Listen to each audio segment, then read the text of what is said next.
খেলাধুলা করব সবাই, সুস্থ জীবন গড়ব তাই। এই স্লোগানকে সামনে রেখে স্বদেশ প্রপার্টিজ লিমিটেডের পক্ষ থেকে বরাবরের মতো এবারও আয়োজিত হলো এক বর্ণাঢ্য ক্রিকেট টুর্নামেন্ট। এই টুর্নামেন্টে অংশগ্রহণ করে 4টি দল, যারা তাদের ক্রীড়া নৈপুণ্য ও দলগত সমন্বয়ের মাধ্যমে দর্শকদের মাতিয়ে রাখে। উক্ত টুর্নামেন্টে প্রধান অতিথি হিসেবে উপস্থিত ছিলেন স্বদেশ প্রপার্টিজ লিমিটেডের সম্মানিত ব্যবস্থাপনা পরিচালক ডক্টর এম এ কাইয়ুম। তিনি তার বক্তব্যে বলেন, সুস্থ ও সবল থাকতে খেলাধুলার কোনো বিকল্প নেই। খেলাধুলা আমাদের শরীর ও মনকে চাঙ্গা রাখে, একই সঙ্গে এটি আমাদের দলগত সম্প্রীতি ও সহযোগিতার মনোভাব গড়ে তোলে। এই ধরনের আয়োজন শুধু শারীরিক সুস্থতাই নয়, সামাজিক বন্ধনও দৃঢ় করে।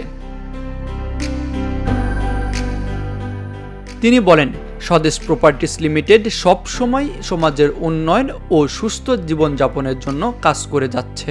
এই ধরনের টুর্নামেন্টের মাধ্যমে আমরা আমাদের কর্মী ও স্থানীয়দের মধ্যে স্বাস্থ্য সচেতনতা ও সম্প্রীতির বার্তা পৌঁছে দিতে বদ্ধপরিকর।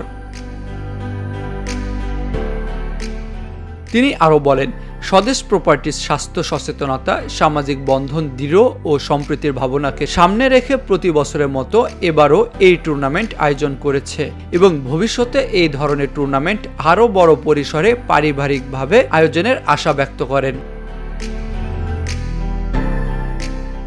টুর্নামেন্টে অংশগ্রহণকারী 4টি দলের মধ্যে চ্যাম্পিয়ন দলকে পুরস্কার তুলে দেন ডক্টর এম এ কাইয়ুম। তিনি বিজয়ী দলকে অভিনন্দন জানান এবং অংশগ্রহণকারী সকল দলকে তাদের উদ্যম ও খেলোয়াড় সুলভ মনোভাবের জন্য ধন্যবাদ জানান। চ্যাম্পিয়ন দলের ক্যাপ্টেন বলেন, এই টুর্নামেন্টে অংশগ্রহণ করা ছিল আমাদের জন্য খুবই উপভোগ্য এবং দলগতভাবে আমরা অনেক কিছু শিখেছি এখান থেকে, যা আমাদের যুব সমাজের জন্য ছিল নতুন এক বার্তা। স্বদেশ প্রপার্টিজকে ধন্যবাদ এমন একটি সুন্দর আয়োজনের জন্য।